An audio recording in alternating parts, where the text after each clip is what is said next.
In a time where every inch of the Earth is surveyed and nearly everything is visible via satellite, one might think there's no spot on this planet that isn't claimed by some nation.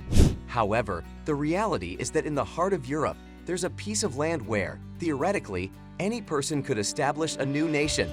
The name of this region is Gornja Siga. In today's video, we'll explain why this piece of land, larger than Monaco and situated between Serbia and Croatia, is unclaimed and yet part of a significant conflict. We'll also show you how you could potentially create your own state there and why that might not be such a good idea. Before delving into the intense history of Gornja Siga, let's briefly address the question of whether this is the only area globally officially unclaimed by any state. The answer is, indeed, no. Besides Gornja Siga, there are two other regions that can officially be designated as no man's land. One is the expanse of Mary Bird Land in Antarctica, and the other is a region named Burtall in Africa. While it's unsurprising that no one lives in Mary Birdland due to the extreme cold and inhumane conditions, Burtall is the site of an unresolved border conflict between Sudan and Egypt. Smaller but much more intriguing is Gornja Siga, situated between Croatia and Serbia. It's not just a location of frequent intense military conflicts, it also symbolizes the lingering chaos in the Balkans.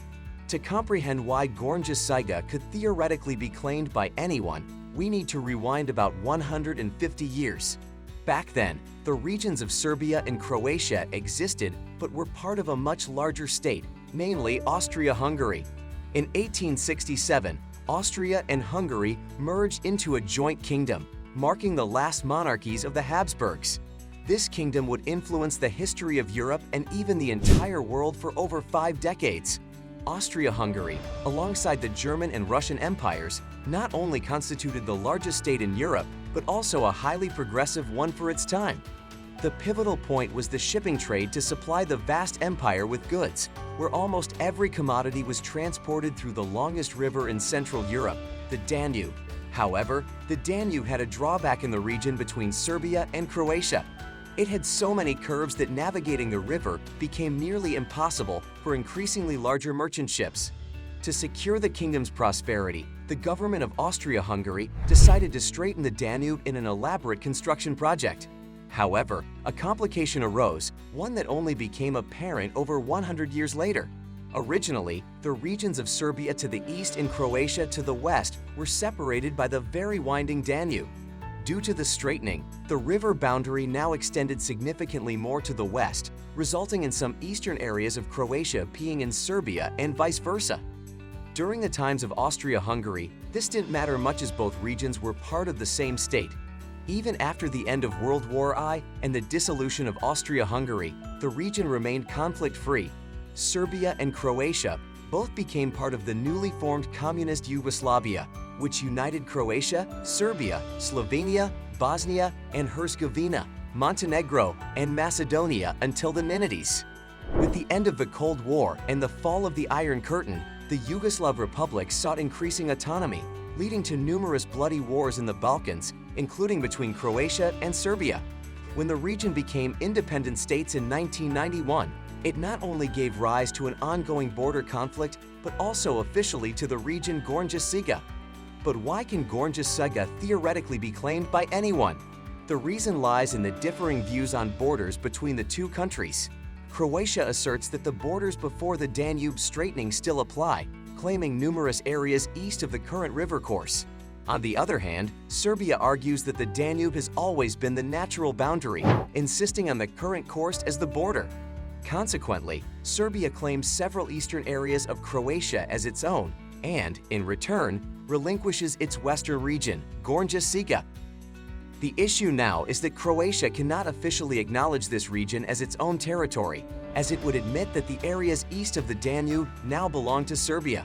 The result of this complex situation is that both countries officially renounce Gornja Siga, making it officially a no man's land where, according to international law, anyone can declare a state.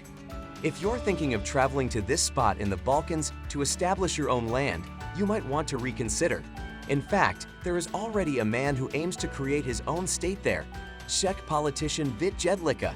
He recognized in 2015 that Gornja Siga is unclaimed and uninhabited and has been working to establish a country there called Liberland.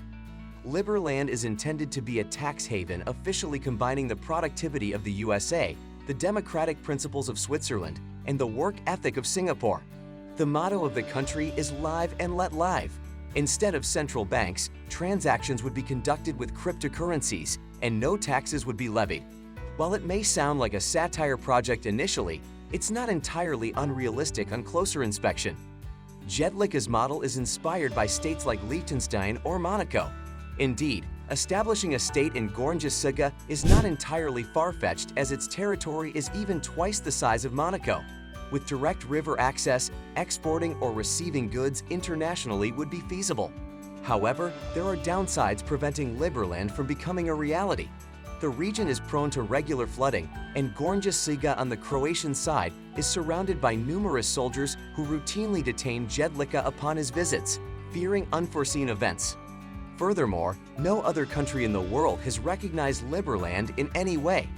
Both Croatia and countries like the Czech Republic and Egypt criticized the project, arguing that it would not contribute to easing tensions between Serbia and Croatia.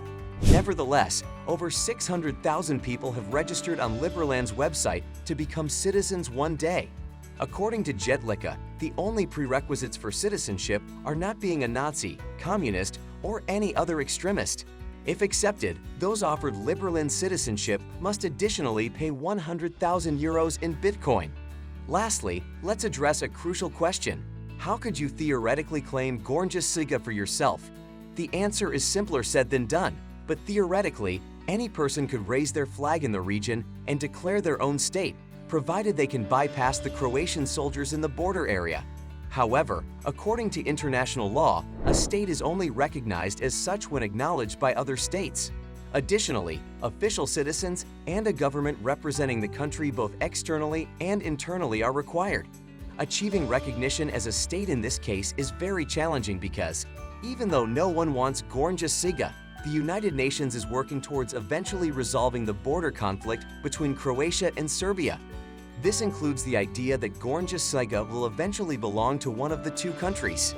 Therefore, while it is theoretically possible to establish your own country in Gornja Siga, it's not as straightforward as it may seem. Drop us a comment and let us know what you would name your own country. Don't forget to subscribe to our channel for more. And if you enjoyed this video, give it a thumbs up. Until next time.